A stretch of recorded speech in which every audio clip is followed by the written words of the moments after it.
Bonjour tout le monde, bienvenue à ce nouvel épisode de Off-World. Oh boy, quelle semaine! Comme vous le savez très bien, j'en ai parlé dans le dernier épisode. Disney Plus, le gros service de streaming de Disney est enfin disponible. Et le monde en général a de l'air de bien apprécier le service. Donc, aujourd'hui, je vous l'avais.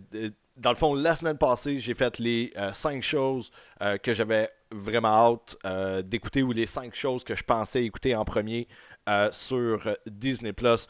Donc, aujourd'hui, à vrai dire, si vous regardez à l'intérieur de tout notre catalogue de produits cette semaine, l'épisode de World One parle de Star Wars Jedi Fallen Order. Si ça vous intéresse d'en savoir plus sur le jeu, hoppez de ce côté-là.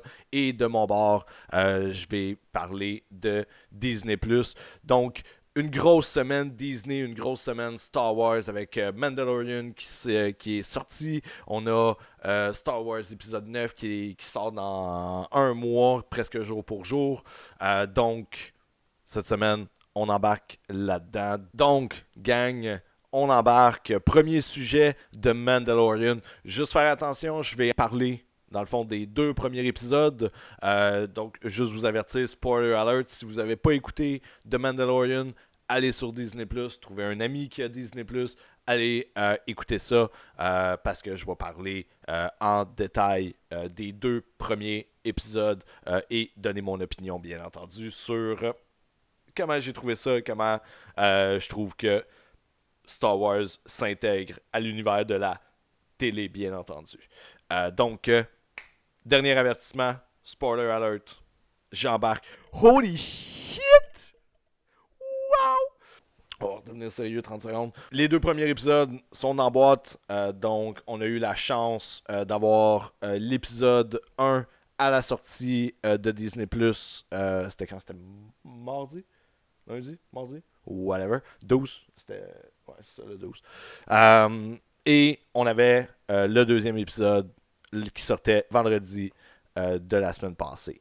Donc, prochain épisode s'en vient ce vendredi. Donc maintenant, ça va être à tous les vendredis que les épisodes vont sortir. C'est vraiment, vraiment étrange euh, c'est quoi The Mandalorian finalement. Si on s'attendait euh, à du HBO, épisode de 1 heure, super deep, blablabla, c'est vraiment pas ça qu'on a. The Mandalorian est beaucoup plus Star Wars que ce que je m'attendais à ce que ça allait être. Euh, le premier épisode dure 45 minutes, le deuxième épisode est 33 minutes. C'est des courts épisodes, c'est bite size. Le premier épisode peut sembler être, il feel lent un peu dans sa façon de présenter les personnages, puis l'action, puis tout ça. Mais si tu le mets en relation avec le deuxième épisode, finalement, genre le feel puis la façon, la formule, on va dire, de production commence à cliquer et tu comprends un petit peu plus le pattern qu'ils essaient d'aller chercher euh, au niveau de leur rythme d'épisode et d'histoire et tout ça. Euh, L'épisode 1 en tant que tel est incroyable. C'est un western. Il te présente un personnage qui est supposé être vraiment cool. Euh, et il te le met. Je trouve qu'il te le ramène un peu sur terre. Dans le sens que j'aime la façon. Ok, dans le fond, quand on a vu les trailers pour Mandalorian, il nous présente ce gars-là, lance-flamme, gun, la carabine sur le dos, ces affaires-là. Le personnage, il est cool, il est dynamique, puis tout ça. J'aime que dans le jeu, dans l'émission, comme je dis, il le ramène sur Terre. Quand il atterrit avec son vaisseau sur une certaine planète, il est en train de regarder dans l'objectif de son fusil, ce qui lui fait perdre le champ de vision. Puis il se fait juste grab par une espèce de bébite avec une grosse bouche, un genre de crapaud pas évolué. Euh, Puis il se ramasse au sol, blablabla, il se fait éclater dans le fond. Fait qu'ils te le mettent tout le temps dans une... Ils présentent le héros tout le temps dans une situation qui est un peu cocasse et amusante, puis je trouve ça... Il est tout le temps dans la merde. Ça feel beaucoup... Mandalorian feel beaucoup Malcolm Reynolds, qui est le personnage principal dans Firefly. C'est le même genre d'attitude. Donc, vraiment intéressé à voir comment ce personnage-là du Mandalorian va continuer à progresser dans l'histoire avec les différents personnages qu'il rencontre tout au long de son aventure. Donc, c'est ça. Épisode 1, vraiment cool. C'est un western. Le robot, il est nice. La scène en tant que telle est vraiment, vraiment cool. Quoique, je la trouve un petit peu facile. Tu sais, comme on dirait que comment dire, la suite des événements, euh, ça avait l'air d'un jeu vidéo. Ça avait l'air d'un jeu vidéo où est-ce que tu peux juste camper à une place puis tirer tout le monde dans la galerie. J'aurais aimé ça, voir les deux personnages plus. Tu sais, dans le fond, utiliser le village de façon un petit peu plus dynamique plutôt que de juste mettre les héros à une place et avoir tout le monde qui tire dessus. Je trouve que c'est la scène peut-être la plus... moi, j'ai trouvé que c'était la scène la moins bonne de la première épisode. Je trouve que comme première grosse scène d'action, premier gros setup dans Mandalorian, je trouve que c'était... ça l'aurait mérité un petit peu plus peut-être d'attention. Mais en général, épisode 1, vraiment nice. C'est un bon moment. C'est un moment qui est très, très Star Wars. Autrement dit, il va y avoir des moments émotionnels. Il va y avoir des moments plus doux, plus avec des paysages incroyables, des moments de réflexion en quelque sorte, et bien entendu des moments de rire et de fun et d'action. Tous ces moments-là accompagnés par d'excellents jeux d'acteurs de la part de tout le cast. J'ai vraiment trouvé tout le monde pas mal intéressant. L'espèce de les aliens de la semaine, il était cool. Donc, tout ça nous amène au reveal de la fin. Holy shit! Wow! Qui est que le personnage de 50 ans qu'on cherche tout le long de l'épisode se trouve à être un bébé de la race de Yoda. Vraiment un beau reveal, un beau moment. Et c'est là que tu vois vraiment la passion que Jon Favreau a pour Star Wars et pour cet univers-là et pour le craft. La scène est super belle. Et ensuite, on arrive à épisode 2. Comme je l'ai dit tantôt, un très court épisode, c'était 33 minutes. Ça bougeait vraiment, vraiment vite. Et encore une fois, c'est le fun de voir cette espèce de figure héroïque-là, le Mandalorian, une personne de légende, se faire mettre dans une situation totalement ridicule et de voir comment il va se sortir de cette situation-là. Cette semaine, c'est vraiment le fun parce que c'était le mood était très différent de ce qu'on avait dans le premier épisode. Le premier épisode, très western, slow motion, les choses avançaient lentement, les conversations étaient deep. On voulait te mettre du lore. Et le deuxième épisode, c'est fun, fun, fun, fun, fun, fun, fun. Back à back à back. Donc, cette fois-ci, dans l'épisode, on a en gros 3 personnages importants. On a Mandalorian, son espèce de compagnon mécanicien, c'est le monsieur qu'il a rencontré dans le premier épisode, qui est comme un petit peu, qui surveille, patrouille un peu la vallée, et qui l'a accueilli dans le premier épisode, va l'accompagner tout au long de l'aventure du deuxième épisode. Et bien entendu, on a bébé Yoda. On va l'appeler Yo-Yo pour l'instant parce que on n'a pas de nom pour lui. Puis ça ne me tente pas de l'appeler bébé Yoda tout le long. Donc Yo-Yo. Donc on a Mandalorian, le vieil homme et Yo-Yo.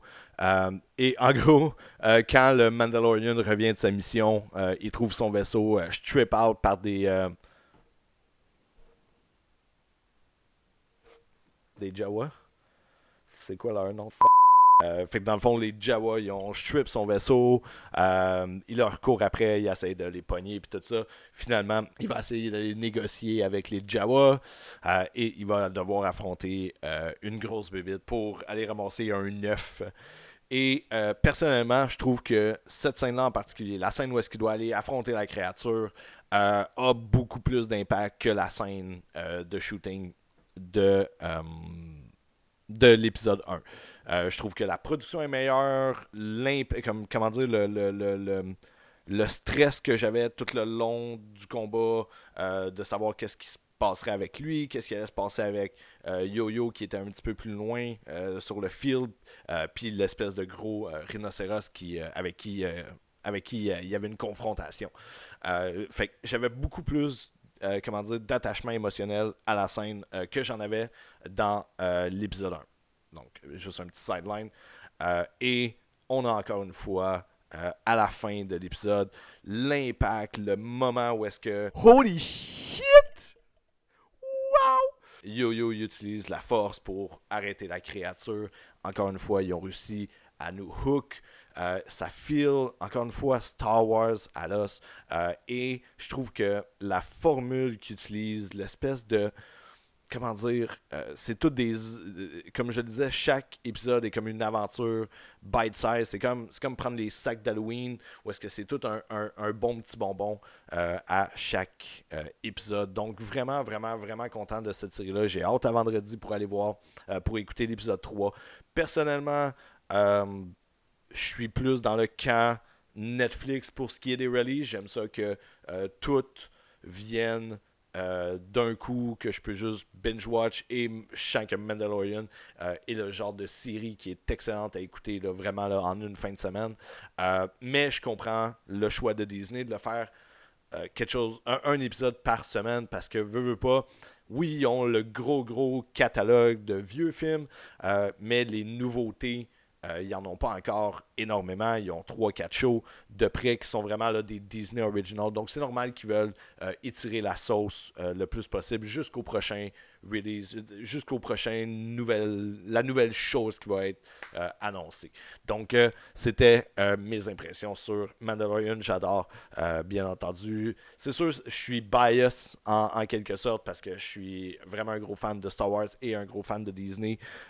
Mais je trouve que au niveau de la production, surtout pour encore une fois, en parenthèse, de la TV, je trouve que le niveau de qualité est vraiment on par avec qu'est-ce qu'on voit dans les films en général. C'est sûr que le budget il est moins gros, les effets spéciaux ont peut-être moins d'impact, mais où est-ce qu'ils sont utilisés, sont bien utilisés et la façon que le show est filmé, la façon que les personnages sont écrits, le jeu d'acteur et tout ça. Vraiment, là, gros chapeau, vraiment des bons épisodes. J'ai hâte de voir où est-ce que cette aventure-là va nous amener. Donc, ensuite de ça, qu'est-ce que j'ai écouté d'autre? Ça a été une semaine, en gros, où est-ce que j'ai juste principalement parcouru le catalogue de Disney+, à essayer euh, de trouver les gems de mon enfance et tout ça. Bien entendu, j'ai écouté quelques films à travers la collection de Disney. J'ai été réécouter Robin des Bois, Robin Hood.